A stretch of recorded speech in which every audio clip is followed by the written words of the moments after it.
Hi అండి, అందరికి నమస్తే అండి. మా ఇంటి వంటకి స్వాగతం అండి. ఈరోజు వీడియో ఏంటంటే చికెన్ పకోడీ అన్నది చేస్తాను. ఇది పార్ను కూడా మాట, కొంచెం కొవ్వు ఎక్కువ ఉంటుంది, దీంతో చేస్తున్నాను అనమాట. ముందుగా అయితే కడిగేసిన పక్కన అయితే పెట్టుకున్నాను. ఒక చెంచాన్నర అల్లం వెల్లుల్లిపాయ పేస్ట్ అన్నది వేస్తున్నానండి ముందుగా. అలాగే 2 చెంచాలు కారం కూడా వేస్తాను. చిన్న చెంచా కాబట్టి 2 చెంచాలు వేసుకున్నాను. సాల్ట్ అయితే కొంచెం వేసుకోవాలి, ఎగుతుంది కాబట్టి ఉప్పు అన్నది ఎక్కువ ఉప్పుగా అయిపోతుంది, అందుకని తక్కువ వేసుకోవాలి. ఒక అర చెంచా పసుపు, గరం మసాలా, జీలకర్ర పౌడర్, గరం మసాలా, ధనియాలు అన్నీ కలిపి ఉంటాయి మసాలాలు ఆ పౌడర్.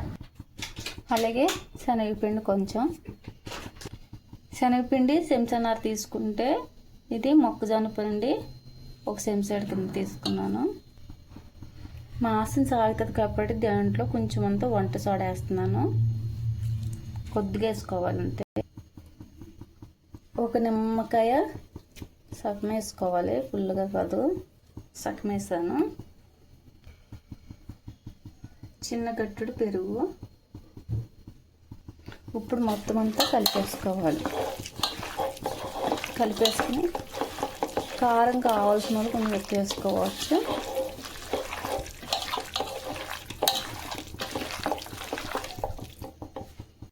కొంచెం మూత పెట్టి పక్కన పెట్టేసుకోవాలి ఒక 15 నిమిషాలు.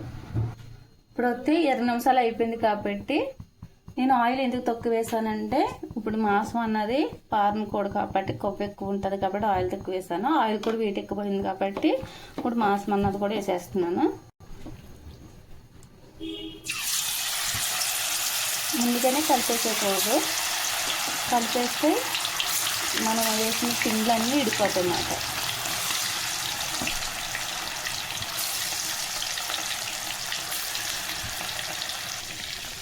ఒకసారి కలిపేసుకుని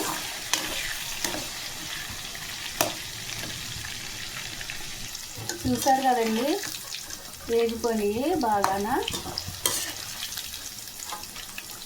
చాలా టేస్ట్ ఉంటాయి. ఇవ్వండి, లేదా జాయింట్లు కూడా వేస్తాను అనమాట. ఇప్పుడు ఒక గిన్నెలో తీసేస్తా, మొత్తం అనేది తీసేసుకుని, ఏ కలర్ ఫుడ్ వేయలేదు కాబట్టి ఈ కలర్లో వస్తున్నాయి. కలర్ ఫుడ్ వేస్తే ఉడకక ముందే కలర్ వచ్చేస్తాయి.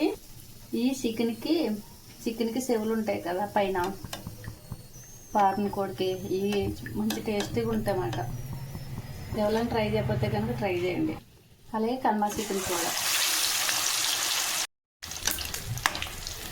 ఇప్పుడు ఇవి కూడా వెళ్ళిపోయినాయి కాబట్టి తీసేస్తున్నాను.